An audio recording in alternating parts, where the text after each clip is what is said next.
Bonjour à tous, bienvenue sur ma chaîne existentielle. Aujourd'hui, nous allons parler de la spiritualité. La spiritualité, on en entend parler partout. Méditation, éveil, quête de sens. Mais c'est quoi au juste la spiritualité? Ce n'est pas forcément une religion, dans le sens religieux, ou des rituels très complexes. C'est avant tout la relation que l'on entretient avec soi-même, avec les autres, avec ce qui nous dépasse. Aujourd'hui, on décortique ensemble ces enjeux, ces bienfaits, mais aussi ces zones d'ombre.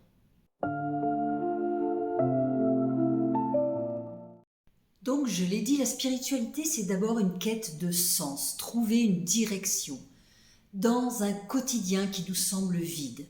Ça peut être aussi l'appartenance, se sentir relié à un tout, un grand tout, que ce soit la nature, l'univers ou une force supérieure. Ça peut être aussi l'éthique, c'est-à-dire se sentir aligné avec ses valeurs, avec ses actions profondes, pour vivre de manière plus authentique. Alors, quels sont les bienfaits de la spiritualité dans notre vie ? Qu'est-ce que cela nous apporte ? Pratiquer une forme de spiritualité, quelle qu'elle soit, a des effets concrets prouvés. Par exemple, une réduction du stress. En se focalisant sur le moment présent, on va calmer le système nerveux. Ensuite, une résilience. Elle offre une sorte d'ancrage solide pour traverser les moments difficiles, les épreuves de la vie. Elle nous apporte aussi une certaine clarté mentale en faisant un tri dans ses pensées. On apprend à mieux se connaître et à gagner en confiance. Bien sûr, tout ce qui est très séduisant aussi, attractif dans la spiritualité, ça va être les petits objets, les petits gris-gris, les petits accessoires de rituel, les bougies, l'ambiance. Vous voyez, on participe à ce petit côté magique qui est très agréable parce que ça donne une dimension originale, exotique aussi. Parce que souvent, on va se faire un petit hôtel, un petit peu à la façon des bouddhistes. On va se faire des petits rituels, un petit coin, un hôtel quelque part où on va venir se recueillir, on va venir méditer. Donc ça rejoint quelquefois un petit peu les concepts religieux finalement, sauf que là on ne va pas croire en un dieu, en une divinité, on va croire en la nature, on va croire en l'univers, on va croire en l'énergie de la terre, l'énergie du ciel. On va croire dans des forces magnétiques, physiques, qui sont autour de nous, qui sont invisibles, mais qui sont bien là. Donc, ça va participer aussi à des rituels de guérison, des rituels de concentration, d'ancrage, de recentrage. On va retrouver aussi, vous savez, les pierres, la lithothérapie. On va retrouver tous ces objets sonores qui participent aussi à cette ambiance un peu ésotérique. Donc on va retrouver les clochettes, les bols tibétains, les vibrations, les couleurs, la chromathérapie. On va retrouver tout un tas d'accessoires qui participent à cette quête de spiritualité, d'élévation.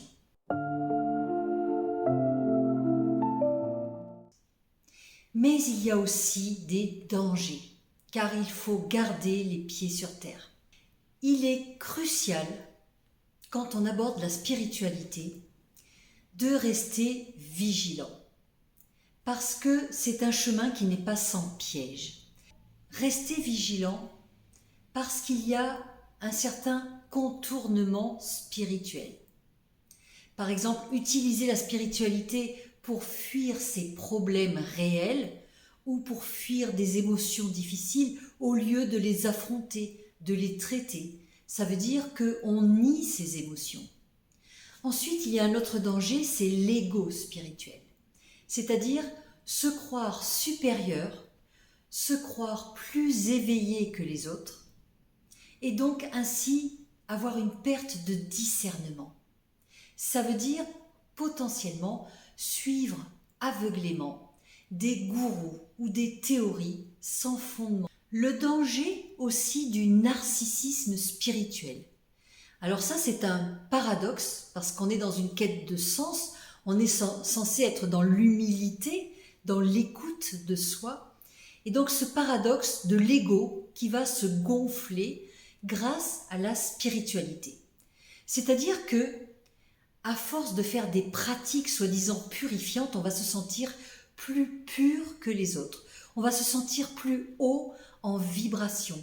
On va se sentir plus éveillé que son entourage. Et cela peut créer comme une coupure, une rupture sociale. On va commencer à s'isoler en quelque sorte. Et là, c'est la dérive sectaire de l'emprise, c'est-à-dire le danger le plus grave. Il commence souvent par un isolement simple.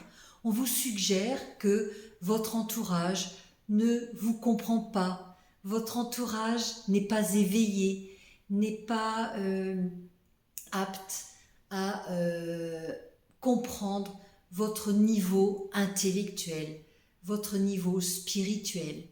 Et vous avez évolué alors que les gens autour de vous sont restés dans les bassesses de la terre. Vous voyez ? Donc, quelque part, on va essayer de gonfler votre ego, votre personnalité, pour vous monter comme sur un piédestal, une élévation vraiment presque divine, qui fait de vous un être exceptionnel et qui petit à petit peut vous amener à vous éloigner complètement de la société, en rupture avec votre environnement, la famille, les amis, les collègues de travail, et vous pouvez être amené à couper complètement avec votre vie. Ce qui peut mener à une certaine manipulation, le danger d'une emprise. En fait, la spiritualité, c'est un outil. Ce n'est pas vraiment une destination. C'est un chemin personnel qui doit vous aider à vous libérer et non pas vous enfermer. Donc l'essentiel, c'est de garder son esprit critique, tout en ouvrant son cœur, en ouvrant son esprit. Et c'est là toute la subtilité.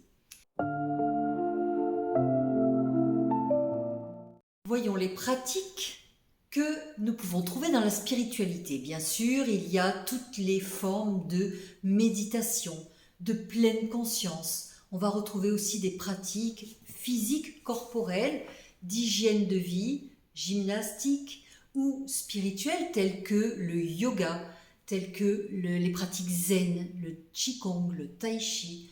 On retrouve beaucoup de disciplines qui peuvent rentrer dans ce cadre-là, de prise de conscience du moment, de l'instant présent.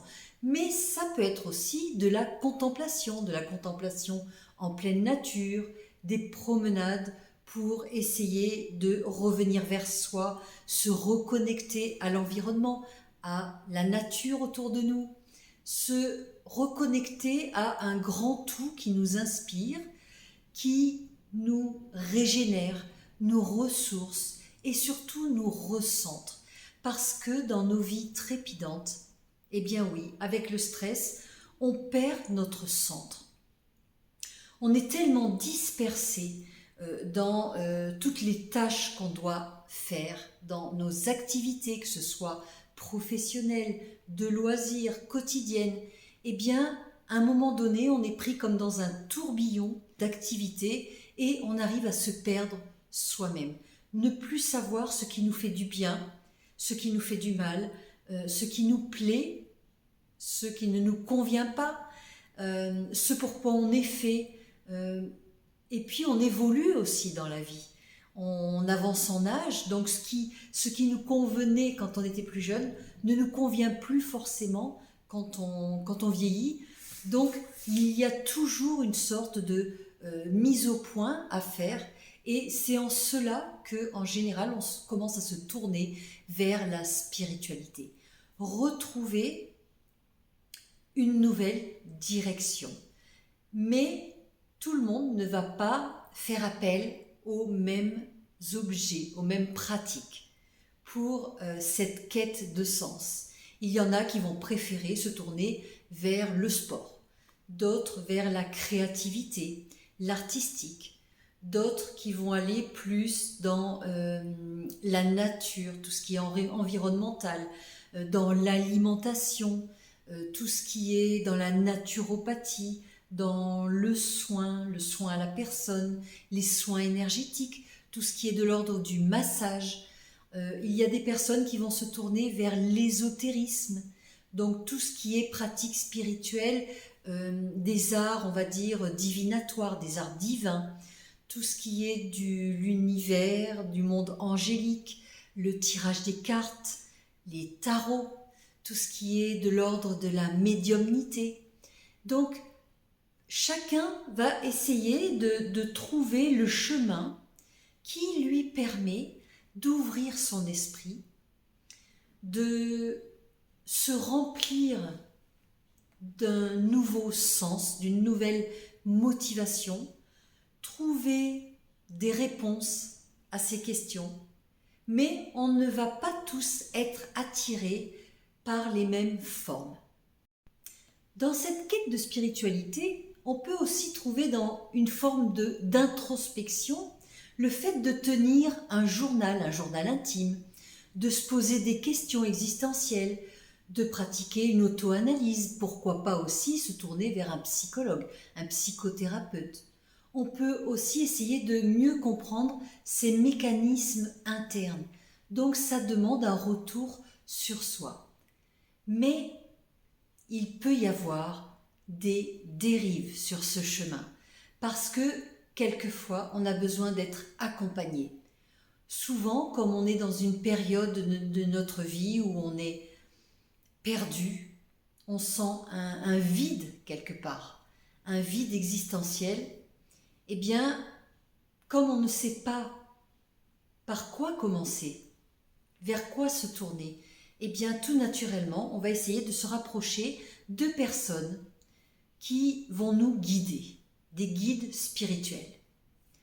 Alors, des guides spirituels, eh bien, le mieux, c'est de se tourner vers peut-être des praticiens sérieux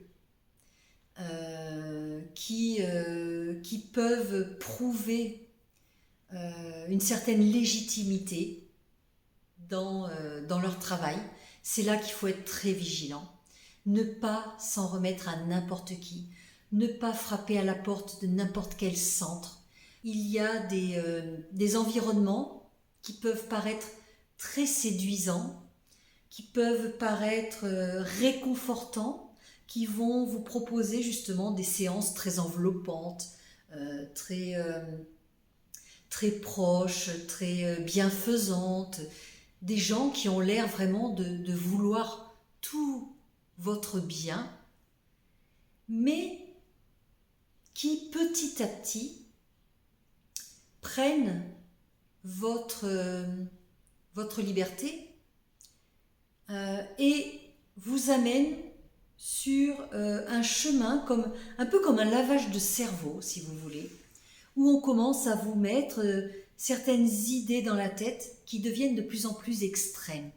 Et sans s'en rendre compte, d'une quête de sens, on arrive à une quête délirante. Et quelquefois, la frontière est très subtile, on ne s'en rend même pas compte. Parce que justement, on est dans une recherche d'ouverture d'esprit, d'ouverture du cœur. Donc, en fait, on est en train de s'ouvrir et de se livrer, de s'abandonner complètement à des choses, à des concepts, à des personnes qui peuvent, par notre ignorance, notre naïveté, notre envie de découvrir, nous inculquer des choses erronées. Parce que oui, dans ces cas-là, on est un peu fébrile.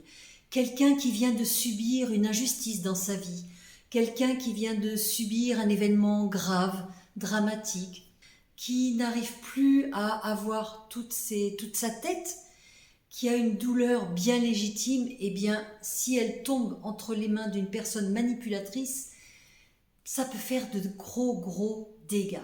Par exemple, je pense à certaines pratiques qui se font beaucoup actuellement, où on demande aux personnes qui suivent les séances de s'habiller tous en blanc, par exemple. Tout le monde doit être habillé en blanc. Le blanc, c'est un symbole de pureté, de purification. Il y a quelque chose de l'ordre d'une élite, quelque chose de l'ordre d'appartenance à un lieu céleste, carrément divin, carrément exceptionnel, hors du temps, quelque chose d'un autre monde, comme si vous étiez en train d'évoluer dans une autre dimension. Donc, faire attention aussi à ce genre de choses. Quand on vous impose une tenue, normalement, quand on fait une pratique, qu'elle soit gymnique, spirituelle, intellectuelle, normalement, vous devez venir à ces pratiques à votre rythme. Donc, on n'est pas obligé de porter forcément une tenue imposée pour être plus spirituel. C'est pas parce que je suis habillée avec mon jean et mon pull de tous les jours que je ne fais pas de spiritualité. Je peux tout à fait être dans une démarche empathique, je peux être dans une démarche de soin, d'aide à la personne, sans forcément être habillée comme une personne, j'allais dire, religieuse. Souvent, un guide spirituel, pour être crédible, entre guillemets, se sent un peu obligé de se mettre dans une posture avec un vêtement. Alors vous allez me dire, oui, on va porter un vêtement ample, sobre, pour être à l'aise, pour être confortable dans ses mouvements, pour se dépouiller quelque part de choses qui ne sont pas essentielles. C'est une démarche qui est tout à fait louable. Bien sûr, on peut se sentir plus à l'aise dans un pantalon large, dans une grande chemise ample, mais il ne faut pas que ce soit imposé, il faut que ça vienne de vous. Si vous en éprouvez le besoin, eh bien à ce moment-là, oui, faites-le, vous êtes conscient de ce que vous êtes en train de faire. Il ne faut pas qu'on vous l'impose. Et puis, attention aussi au mimétisme. C'est-à-dire qu'on ne vous l'impose pas directement, mais si vous arrivez dans une pièce où tout le monde est habillé en blanc, tout le monde est habillé comme des moines, tout le monde est habillé avec des, je ne sais pas moi, des turbans à l'indienne, tout le monde est habillé voilà, d'une façon un petit peu décalée, on va dire. Ne vous sentez pas, vous, obligé d'avoir la même posture, d'avoir la même tenue pour être validé, pour faire partie du groupe. Si c'est un groupe bienveillant, réellement à l'écoute, réellement dans l'accompagnement au développement personnel, on ne va rien vous imposer. Ça vient de vous. Si vous avez envie d'appartenir à ce groupe, de vous habiller comme eux parce que ça vous inspire, c'est votre liberté, c'est votre choix. Vous pouvez tout à fait bien sûr le faire, mais soyez là aussi vigilants. Est-ce que c'est vraiment uniquement dans un souci d'harmonie du groupe, ou bien est-ce que c'est parce que je ressens que si je ne suis pas comme les autres, eh bien je ne serai pas accepté, je ne serai pas introduit dans le groupe. Vous voyez la nuance ? Faire attention aussi à ce que j'appelle la figure du sauveur, c'est-à-dire un coach un guide spirituel qui prétend détenir la vérité absolue et à qui on ne peut pas dire non. Vous devez toujours garder en tête vos propres convictions, vos propres valeurs. Si vous voyez quelqu'un qui vous propose des idées, des séances, un programme, qui remet en question profondément vos propres valeurs, votre propre fonctionnement, vos pensées, vos convictions, eh bien là, oui, petite sonnette d'alarme. Car oui, une spiritualité saine, c'est une spiritualité qui encourage la liberté, qui encourage l'esprit critique, qui vous rend plus autonome, qui vous relie aux autres, qui est gratuite ou qui a un prix raisonnable. C'est-à-dire que peut-être que vous allez investir dans des objets rituels, des choses comme ça, parce que ça vous fait du bien, ça vous fait plaisir, ça conduit votre spiritualité, mais ça reste de l'ordre du raisonnable. Dès l'instant qu'on commence à tomber dans des prix exorbitants, qu'on vous demande des sommes d'argent, eh bien là, ça doit faire tilt dans votre esprit. Vous vous dites, ce n'est pas normal, ce n'est plus un accompagnement. À ce moment-là, c'est un endoctrinement. Attention à la dépendance aux guides, parce qu'on a aussi tendance à les mettre sur un piédestal. On admire. Souvent, ce sont des personnes très charismatiques, des personnes à qui on a envie de ressembler. On boit leurs paroles. Et quelquefois, ce sont des personnes qui ont l'air tellement sûres d'elles qu'on n'a même pas le temps de se poser la question de savoir si ce qu'elle dit est justifié ou non. Donc, ça peut aussi vous alerter. Quand vous avez quelqu'un qui parle très vite, quand tout s'enchaîne, quand vous sentez que vraiment votre personnalité a changé, ça doit vous alerter. Et surtout quelqu'un qui essaye de vous isoler, de vous dire que vous n'avez plus rien à faire avec les autres. Ce n'est pas la bonne spiritualité. Parce que, soi-disant, vous êtes initié, vous êtes un élu en quelque sorte. Donc ils vont essayer de vous séduire. Alors que les autres, ceux qui vivent autour de vous, sont des non-initiés. Donc vous voyez bien que on essaye quelque part de vous mettre sur deux plans différents.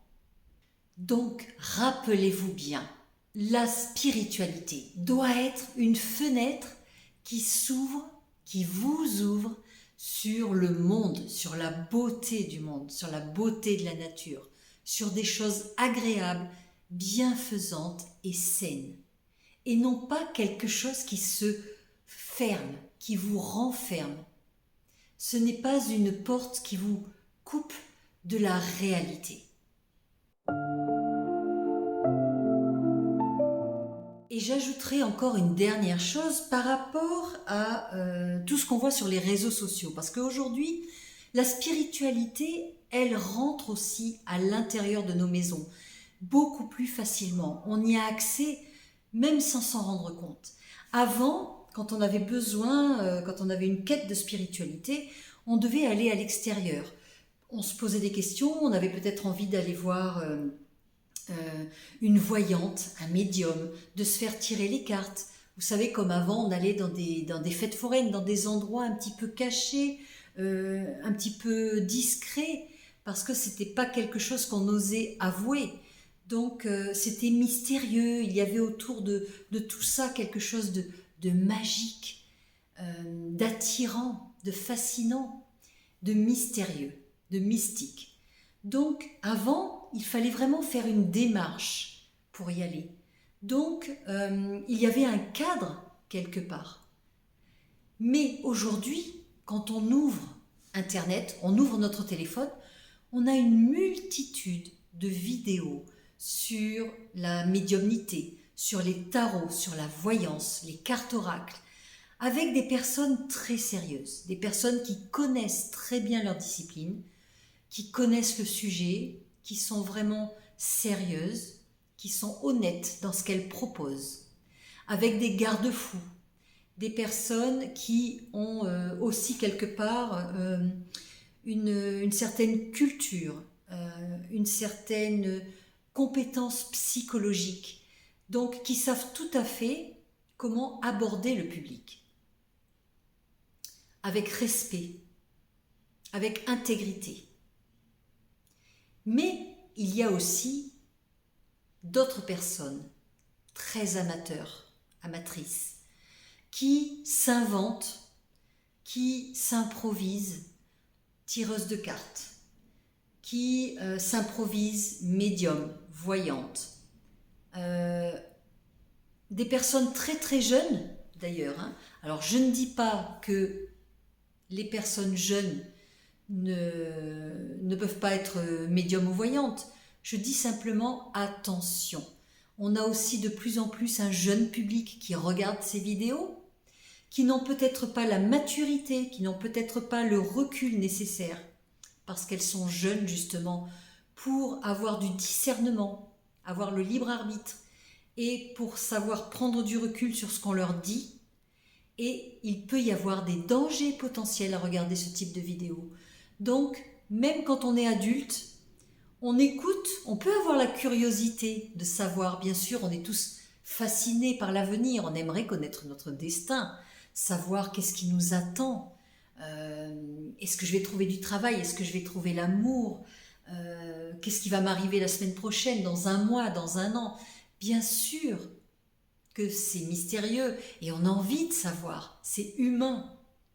On a toujours été fasciné. L'homme, depuis la nuit des temps, a toujours été attiré par le futur, la divination. Il y avait Nostradamus, il y avait tout ça. Mais je dis quand même attention.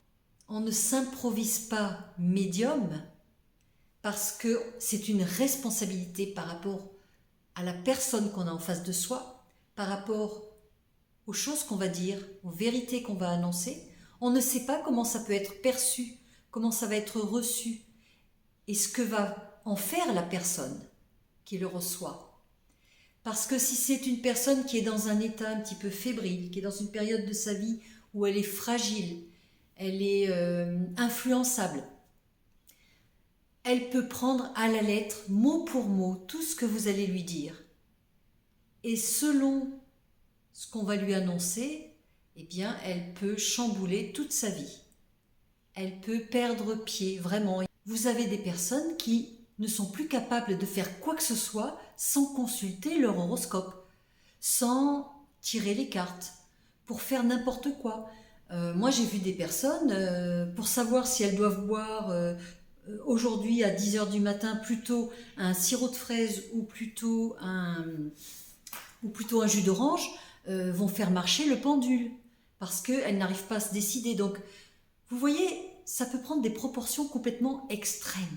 Des personnes qui ne sont plus capables de gérer le moindre geste naturel du quotidien sans s'en remettre à un objet rituel, divin, divinatoire, ésotérique. Et ça peut être vraiment problématique. Tout comme vous avez des personnes qui vont se croire médiums parce que tout à coup elles ont une illumination, elles se disent voilà, je suis voyante, j'ai des visions, Alors je ne dis pas qu'il n'y en a pas qui sont des vrais. Il y a des gens qui ont eu des dons, on va dire ça comme ça, de voyance ou quoi dans leur jeunesse et qui les ont ignorés et puis qui les ont redécouvertes étant adultes. Mais vous avez des personnes qui s'inventent voyants, médiums. Pourquoi? Parce qu'on en voit beaucoup sur les réseaux sociaux, c'est la mode. A priori, tout le monde peut le faire. Donc il suffit de se former un petit peu, de regarder quelques petits tutos et puis après on se fait sa popote. Voilà.